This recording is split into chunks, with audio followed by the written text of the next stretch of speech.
Mother's ডের দিন ছিল অফিস থেকে বেরিয়ে পড়েছি, আর ছিল যেহেতু তাড়াতাড়ি অফিস, বাড়িও চলে এসেছি। কোনো স্পটলাইট লাগে না, জাস্ট কি সুন্দর একটা সানডে ব্লগে মাদার্স ডে উপলক্ষে আনিয়েছি ফ্রেশো থেকে এই ফিশ ফিঙ্গারটা, আর চিজ বল ছিল, আর সাথে ছিল হচ্ছে ভেজি ফিঙ্গার। পুরন্ত বিকেল, অন্য সানডে তো ঘুমাই, কি সুন্দর লাগছে। এই হচ্ছে ফিশ ফ্রাই আর সাথে ভেজ ফিঙ্গার, আর এই হচ্ছে আমাদের চিজ বল। ছোট ছোট অনুষ্ঠানগুলো একসাথে আনন্দ করতে খুব ভালো লাগে। ছোটো কাকিমা আর দিদি দুজনকে ডেকে নিয়েছি, আর সাথে হচ্ছে আমার মা যে সিরিয়াল দেখতে ব্যস্ত। তবে এখন কেক কাটিং আমাকে বলেছে চলো তুমিও তো একজন মা, চলো সবাই মিলে একসাথেই কেক কাটি। তো প্রসেনজিৎ করছিল ভিডিও, তার জন্য লম্বা ভিডিও থেকে ল্যান্ডস্কেপ ভিডিও হয়ে গেছে। আর এই ভিডিওটা যেহেতু আমি বলেছিলাম ঠিক করে করো, ভিডিও ঠিক করে করছো না, সেই জন্য এরকম করে করাতে সবাই।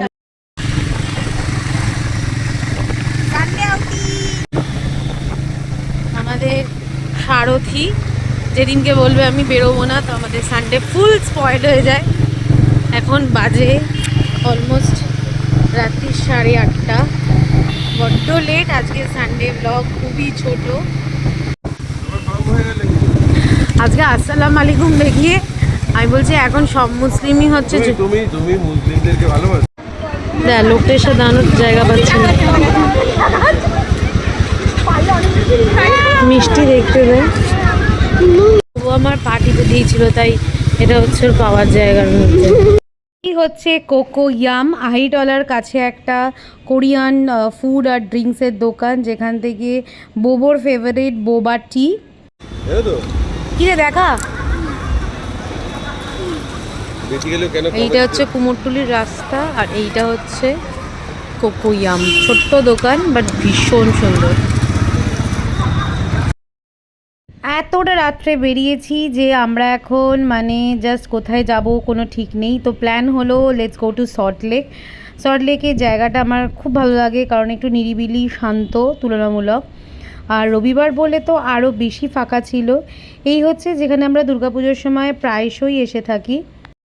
অনেকটা রাস্তা আমরা ক্রস করে ফেলেছি। দুর্গাপুজোর সময় এই রাস্তাটাতে ঠাকুর তৈরি হয় কাছাকাছিতে, শ্রীভূমির ঠাকুরও এককালে এখানেই তৈরি হতো। আর এখানে আমরা অনেকটা রাস্তা যাওয়ার পর দেখতে পেলাম শীতলা মায়ের পুজো হচ্ছে। এই গলিটাতে দেখলাম প্রায় ঘন ঘন ডিস্টেন্সেই অনেকগুলো শীতলা ঠাকুরের পুজো হচ্ছিল। আর এই ছিল হচ্ছে সামনে দিয়ে দেখানোর একটু চেষ্টা করলাম। আমরা এবার সল্টলেক ঢুকে গেছি, আর সল্টলেকে আমি আর বোবো যেটা করছিলাম, আমরা আম গাছ কাউন্ট করছিলাম। রাস্তাবেলার সন্ধ্যের এই রাস্তাটা জাস্ট অসাধারণ, দেখতে থাকো। চাকর পাবলিক আমি পৌঁছে গেছি সারমাজে, সল্টলেক সারমাজে। নিয়ে নিয়েছিলাম ঢোকলা আর আমাদের ফেভারিট অ্যাজ ইউজুয়াল চা। বাড়িতে এসে ডিনার করে এই গাছটার ফুলটা জাস্ট দেখো কি অসাধারণ। সানডের ছোট্ট ভিডিওটা টুকরো টুকরো করে এখানেই শেষ হলো। আর আমাদের চ্যানেলকে সাপোর্ট করার জন্য thank you so much, keep supporting.